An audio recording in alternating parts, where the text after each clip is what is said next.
September 11th, a national tragedy. The day Mariah Carey's album Glitter dropped, a Tuesday. And if you were me in the 4th grade, the subject of my fiction novel, The Day It All Began. Let's take a look into the past.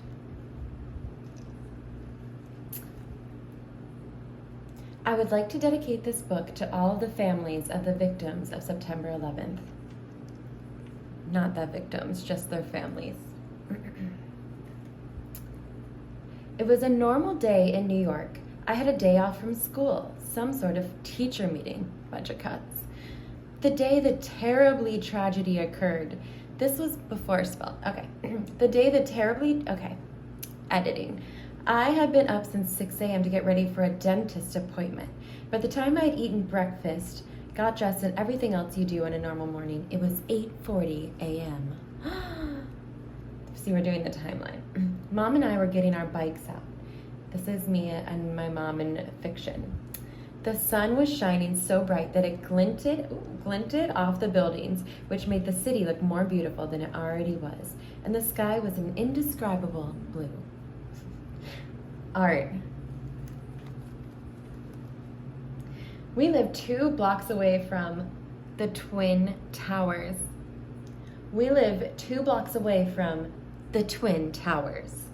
Today, as we rode past them, we stopped to admire them. As we did this, I thought to myself, think of all the people who work in there. It must be so busy with excitement. I could not finish this thought because suddenly there was a loud noise that could pop your eardrums. What could it be? Oh no. I looked around wildly on the street. I thought maybe it came from a car.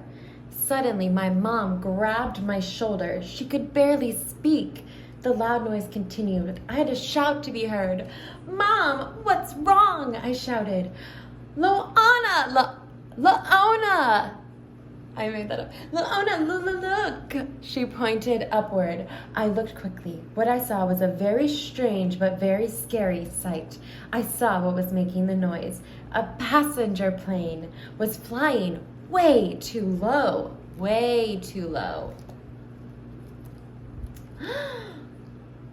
Laona, look where it's headed, my mother said with a shriek in her voice. When I realized what she meant, I pointed and screamed. Ah! It's headed for the towers! Suddenly, everybody was screaming and running, and then there was a loud boom. That noise was probably heard in England.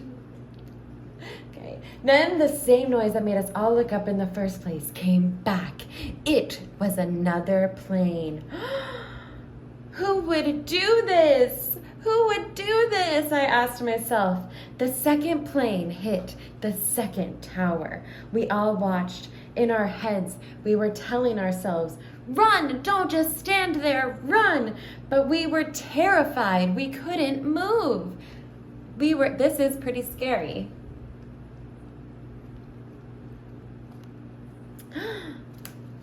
Then something even more terrible happened. The first tower collapsed. Smoke and debris came in the form of a gigantic wave, trying to swallow everyone up. Mom and I got off our bikes, I'll say at this point. Mom and I got off our bikes and ran fast. I ran faster than I ever had. Mom and I ran for our lives, and as I ran, I saw the mixture of debris, oh no, and smoke come around corners, which made it like a trap where the only way you could go was forward. When I looked behind us, I saw people who could not run as fast get eaten by the dark killer cloud. Ooh. We were able to move farther away from the blackness. It seemed like the night had swallowed up our beautiful day. I felt like time stood still for Mom and I as we hugged the buildings in the darkness and moved forward step by step. We stopped and began to hold each other. Began to hold each other and weep with sadness and fear. When we walked through the streets, we saw hundreds of people crying and crumpled up on the ground in pain. But I looked up where both towers used to be. I saw a spot with pieces of the tower, which had stood so tall and proud, besides the one engulfed in flames. There were pieces of paper and building flying everywhere. Oh my goodness. Oh God. There were people everywhere now. Firemen, policemen, rescue workers, news reporters, New Yorkers, and tourists. So many people. Then I looked back at the wreckage, and there were policemen and firemen bringing people out of the rubble. There were policemen and firemen bringing people out of the rubble. I saw one person who was covered in dust and blood. Then what we all had been dreading was going to happen happened. The second tower fell. This time, about 1,000 more people ran. This time, more people got caught in the cloud. My mom did not say a word while all this was happening. She stared and tears ran down her face. I am not sure why.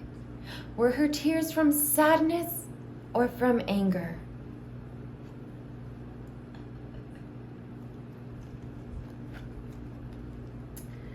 Then we saw a glimpse of hope.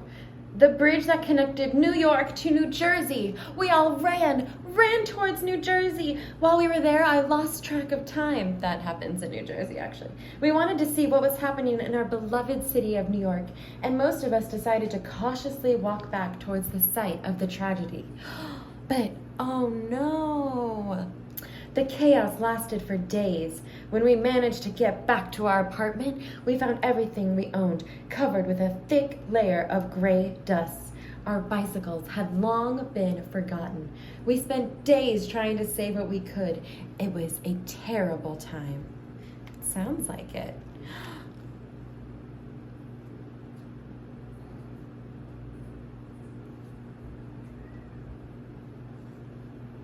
People were on the streets holding signs asking, "Have you seen my husband? Have you seen my cousin?" There were ceremonies to honor and remember those who had lost their lives that day. Our national anthem rang throughout all of the U.S.